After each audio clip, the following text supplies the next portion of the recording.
What's going on? What's going on, man? It's your boy, me and Emily in the building, coming at y'all with another video.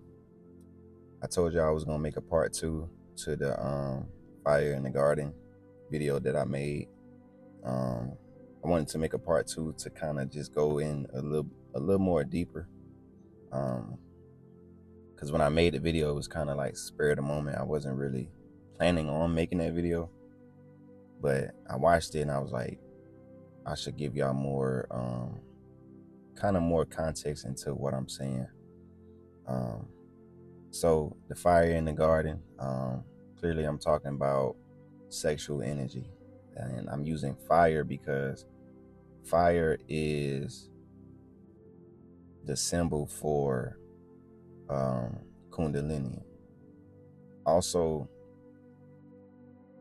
your snake is also a symbol for that Kundalini and energy rising.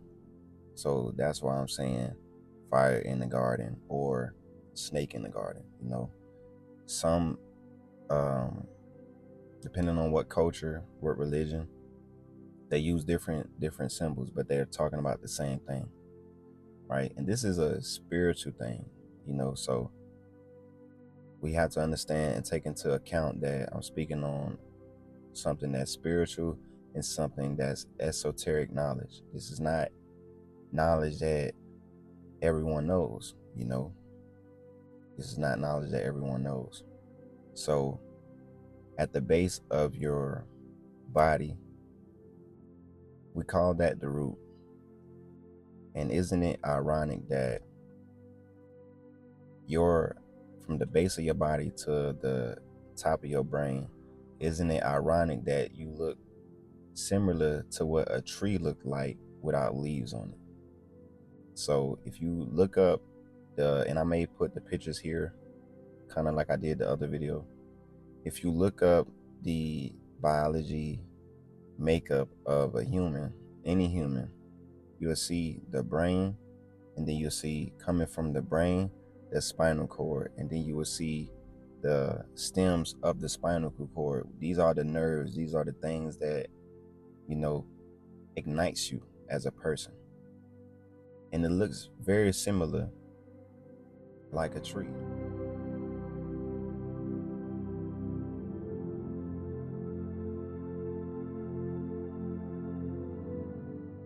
And in the Bible, it says, I am the vine and you are the branches.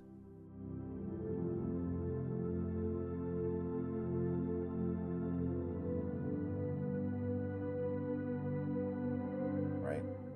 So you have to understand what that means. You are the I am. You are the I am. You know, you're made in the image of the I am. What is the I am? The I am is the Most High. Right? So when you understand that you are the I am, you understand that you are also the branches of your life. Right? So you have to judge a tree by the fruit it bears. We are all trees implemented in this life. We are all rooted in this life. And I'm not saying a literal tree, right? You're just a tree of life in your own life. This is why when you look at the structure and you're trying to find somebody's family, what do they call it? Your family tree. Because we are all trees of life, right? So in the Bible, because what I was saying, I think, you know, some people may have got confused from what I was saying. So I understand that in the Bible, God is telling them not to eat from the tree of knowledge, the tree of good and evil, right? But when you look at this story in an esoteric way, when you understand that you are the tree, you understand that your sexual nature is the snake.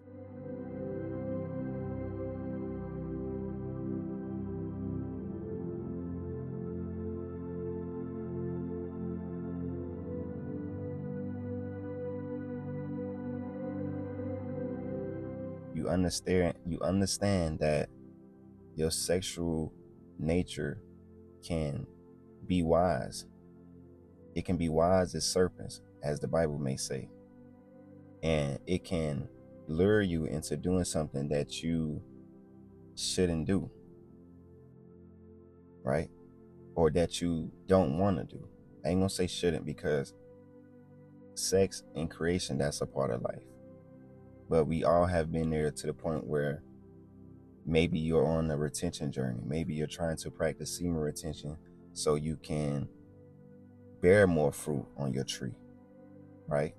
And then you get that temptation of the serpent whispering in your ear to tell you to lust, to tell you to go and watch porn, to tell you to go and have sex with this person. You know, that is your serpent. That is your kundalini energy. And once you figure out how to control that, you will begin to bear more fruits on your tree. Now, on the Bible aspect, I can talk about that too, because in order for me to know this information, I have to know the information of how the carnal mind reads it in the Bible, because a lot of people read the Bible in one way, but the Bible is full of so many gems, and you will be cheating yourself if you only read it in one way. That's what I used to do when I first started this whole, when I was young, coming out of high school, and now I'm just intrigued. I'm just asking so many questions, and I kind of shied away from reading the Bible because I heard that the Bible was bad because it was given to our people in slavery, and it made us Christians and things like that. You know, that's what we hear. So I shied away from it until I got my own understanding of what the Bible really is, right? So the Bible is full of biology, astrology, numerology, physicology, metaphysics. And if you read it, you will see that, right? So let's talk about the physical level. When God is telling Adam and Eve not to eat from the tree of good and evil, why is he telling them this? Because in the kingdom, right? In the kingdom, evil don't exist, right? So if I'm in a kingdom where only good exists, only love, only abundance, everything that represents love exists here in this kingdom, but it's a tree over there that will show you the opposite of what I have here, why would I want you to eat from that? Because I know once you eat from that tree, you will begin to understand evil, and you will begin to depict evil as being real. But understand that evil, if it's not within this kingdom, it don't exist. So this kingdom is full of love. This kingdom is full of good. This kingdom is everything that represents life is in this kingdom, right? But if you go and seek, and you go and eat that fruit, now your mind understands evil. And this is why we are so emotional in this world, and so ready to kill one another, and so connected to our emotions, because we believe in evil. Evil don't exist in the kingdom, right? So then we have to understand that you hinder yourself from love when you are so focused on the opposite of love. So this is why when they did eat of the fruit in the Bible, it tells you they realized that they were naked, meaning that now they have a surface level mind like we have. We have a surface level mind. We realize we're naked, and you can take that physically or you can take it spiritually.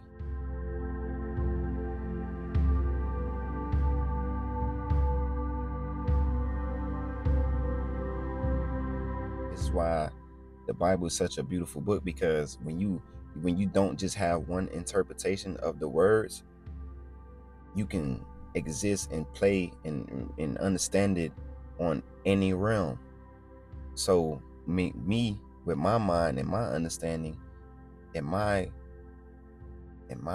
spirituality, me seeing, oh, they knew that they were naked. To me, that means that, yeah, they knew physically that they were naked, but also now they know that now they know things that they shouldn't know because it doesn't benefit the kingdom. If I'm in the side of a kingdom that only represents love, and this is all I know, I don't know evil. I don't know evil. But I go and eat of a tree or eat a fruit, right? That makes me say, hold up. And I see a bug and I smash it because I'm in fear, right? Fear is a part of evil, right? Lust. All of these things are depicted when we talk about evil. Now I'm naked because now I see things with a different type of mind. You know what I'm saying? And then you have this war where people are saying, well, if God is this person, why didn't he want people to have the knowledge? Why didn't he want people to know this and know that? Because he knows what you will do with the knowledge. Just look at people of this world and look at how they have the free will, and look at what they do with the free will that they have. You see what I'm saying? It's not that the Most High didn't want you to know the knowledge, know that there was evil, know that there was duality. It's not that the Most High did not want you to know that. It's that the Most High gave you free will, and the Most High knew that me giving you free will and also giving you an understanding of the knowledge, I know you won't know what to do with it. So you might as well just get out the kingdom. And this is why he removed them from the kingdom, from paradise. And when you look around, that's basically what's happening today. And now let me transform it over to the esoteric side of what I'm saying.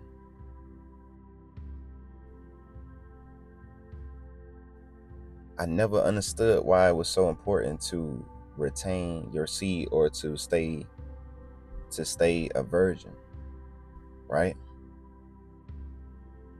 I didn't understand it until I started practicing semen retention and started understanding who I was as a man. And once I traced back to me opening that veil, me becoming naked, me understanding the knowledge, the good and evil, right? Meaning me losing my virginity, I opened up a whole different realm inside of my body, physically and spiritually. What do you mean by physically? Let me tell you. Your body used to be, how can I say this? Your lower sacral body, that muscle that you have in your body that you hold when you're about to go use the bathroom, but you have to hold it, that muscle has always been pressurized. It's always been tight since you was a kid, unless you've been assaulted as a kid, sexually assaulted or anything like that. If that didn't happen to you, that muscle was always tight.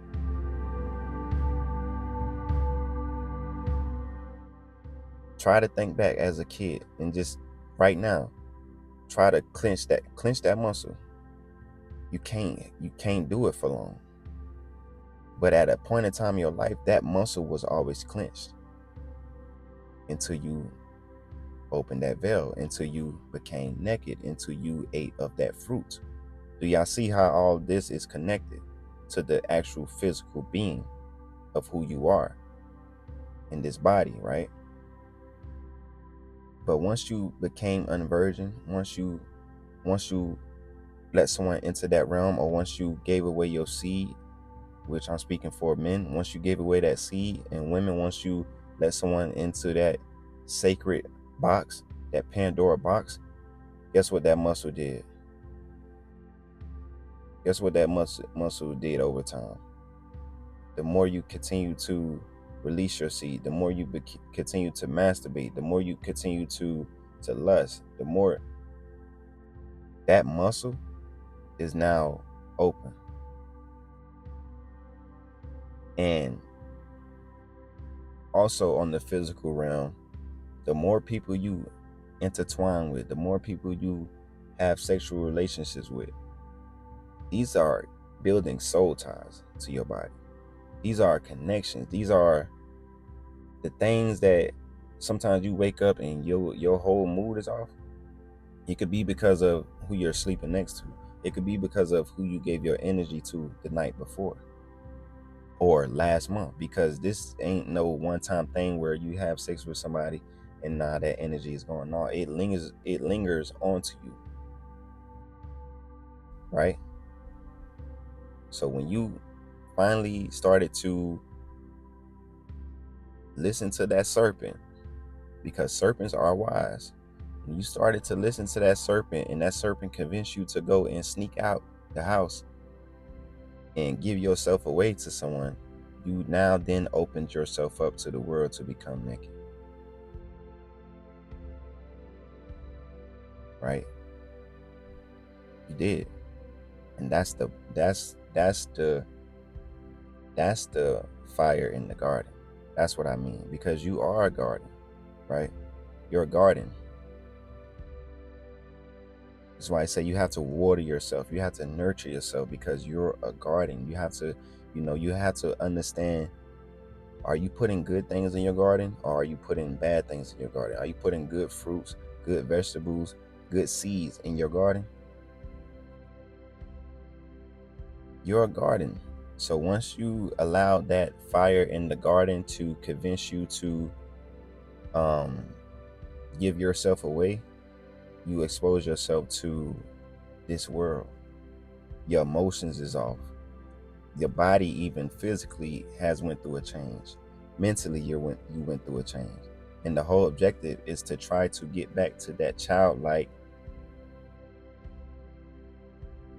tightness of yourself, of who you used to be. And you do that by practicing semen retention. You do that by practicing celibacy. Also, you can do it physically as well, because like I said, that muscle, you have to start making it strong again. And I'm gonna also give y'all a gem. When you get that muscle back strong, for men, you have sex longer, because that muscle is what allows you to just release so fast. But when you practice semen retention, start also practicing clenching that muscle and holding it. See how long you can hold it, because that muscle is what allows you to stay strong and be able to still, if you want to, have sex while practicing semen retention.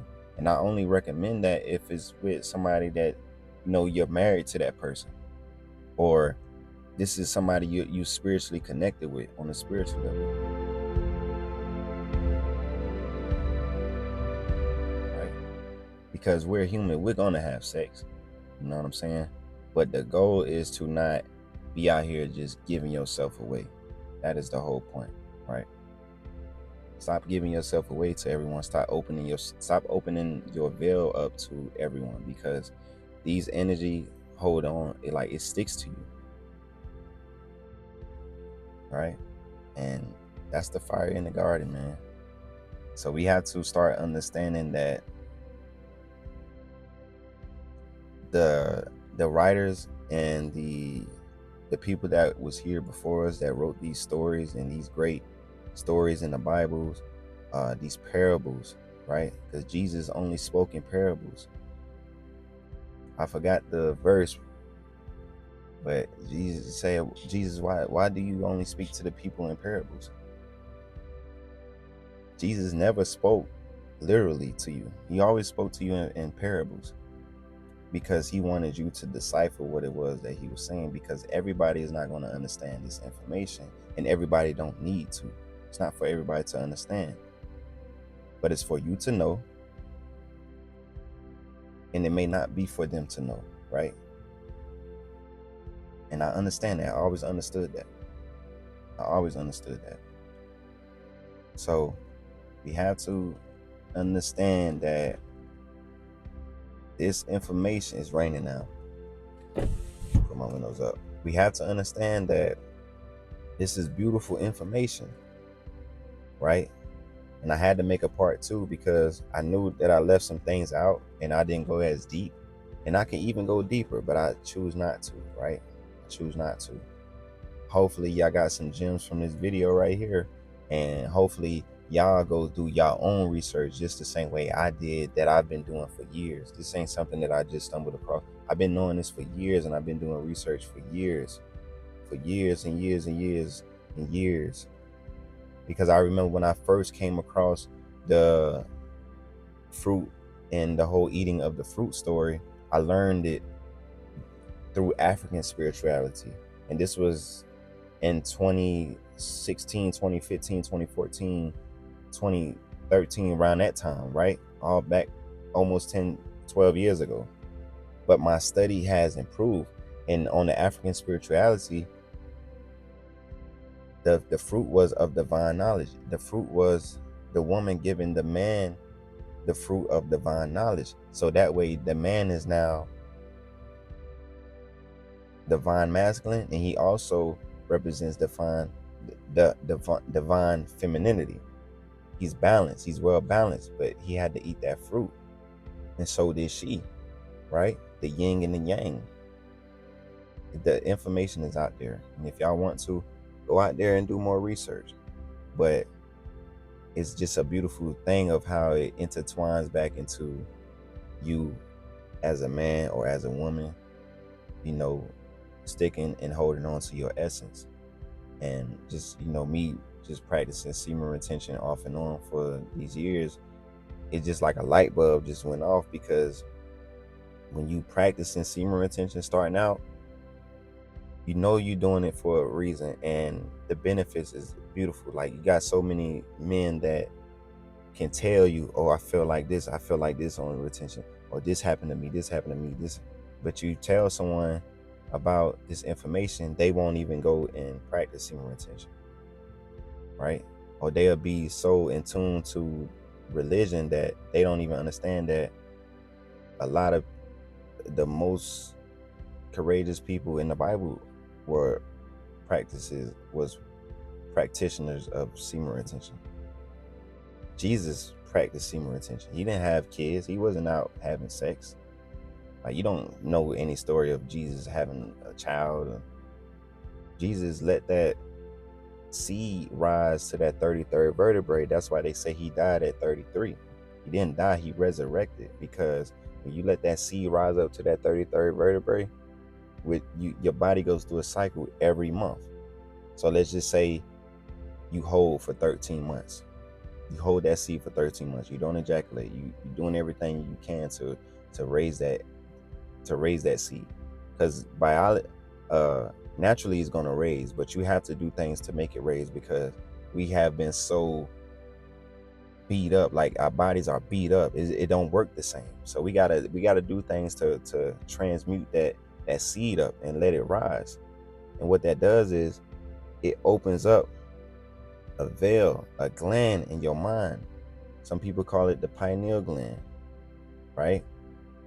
In the Bible it say, I seen God face to face, and I seen him in Panal, right? I seen God face to face, and I called the land Panal. The Bible is just talking about your body, man. It's just talking about your brain. The 12 disciples, right? You got 12 cranial nerves in your brain. It's so ironic how you got 12 disciples in the Bible and you got 12 cranial nerves in your brain. You got 33 vertebrae, and Jesus died and ascended at 33.